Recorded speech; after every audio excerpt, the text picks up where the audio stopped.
Welcome to Feel, Heal, Rise Stories After Silence, where we give a voice to the unheard, speak the unspoken, and remind you that you're not alone and what happens to you will never define you. My name is Erica Blake, and this is a podcast where I read real anonymous stories of healing, survival, and abuse. I'm going to give a trigger warning for this episode. This submission contains emotional, sexual, financial, domestic, and narcissistic abuse, as well as psychological manipulation. If you're not in a place to hear this right now, please take care of yourself and feel free to come back later. Having said that, let's begin.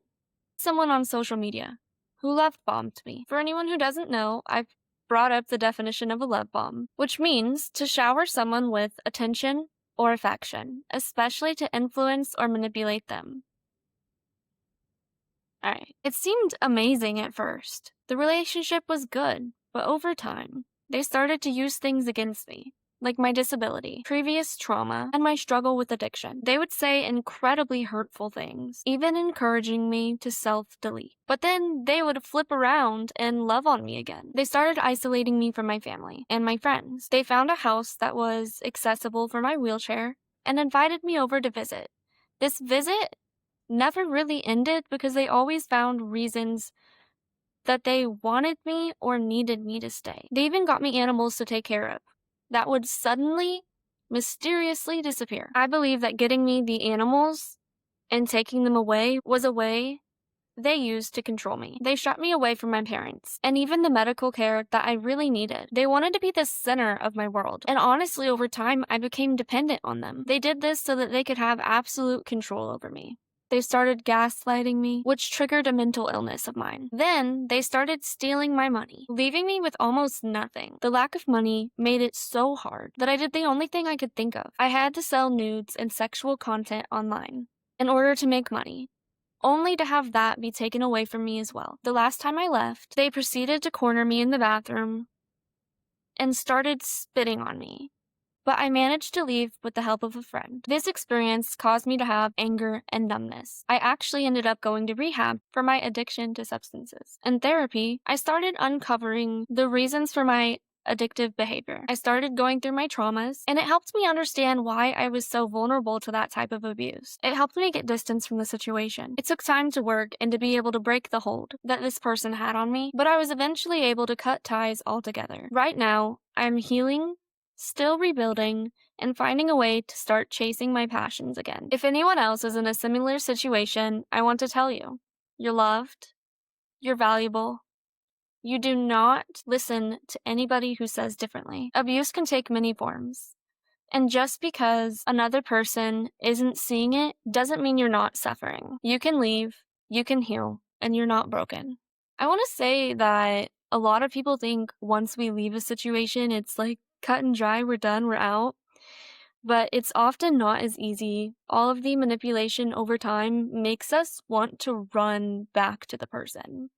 And I myself have struggled with that as well. It's not as easy to just straight up cut ties as we think it is sometimes. Listening to this story, it's easy to focus on the choices that this survivor had to make to stay alive. But I hope that we pause long enough to make another question. What happened that made those choices feel like the only option? I also want to touch on something really quick. I 100% believe in body autonomy and empowerment. If an adult chooses to create content or express themselves with their body, that's completely their choice. And I support people having the freedom to make those decisions with their own bodies. But that's exactly my point. It should be their decision.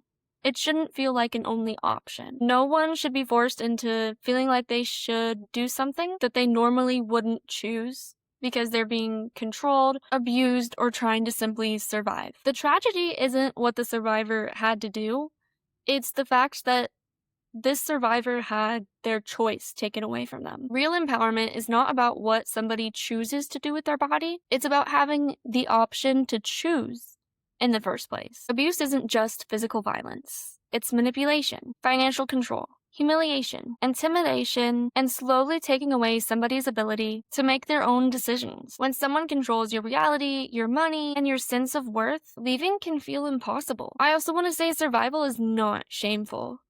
Survival is so much power. Many survivors do things that they never thought that they would do, simply to make it through another day. Those decisions should never be used to judge that person's character. They should make us ask, why was that person put in a place where they felt like they had to do that in the first place? How did that happen? Who did that? What did they do? And to the survivor who shared this story, I really want to say thank you for trusting me with something so deep and so personal. I'm incredibly grateful that you had a friend that was able to help you. Sometimes one person believing you is all it takes to make the biggest difference. If you're listening and you recognize yourself in this story, I want you to know abuse often makes people think they're trapped forever. Trapped is not the same as hopeless. There are people who will believe you. There are resources that can help, and there is a future where you do not have to live in survival mode. Your past may explain your scars, but it does not define your future. All right, let's take a breath together.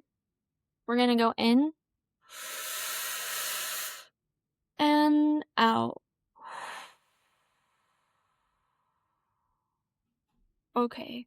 Take care of yourself this week. Be gentle on yourself. Healing does not happen overnight, but every step you take towards healing and towards safety truly matters. If you'd like to share your own story, you could submit it through the link in my bio or the show notes. We'll talk again soon. Thank you for listening to Heal, Feel, Rise, Stories After Silence. And remember, you're not alone, and what happens to you will never define you. Until next time!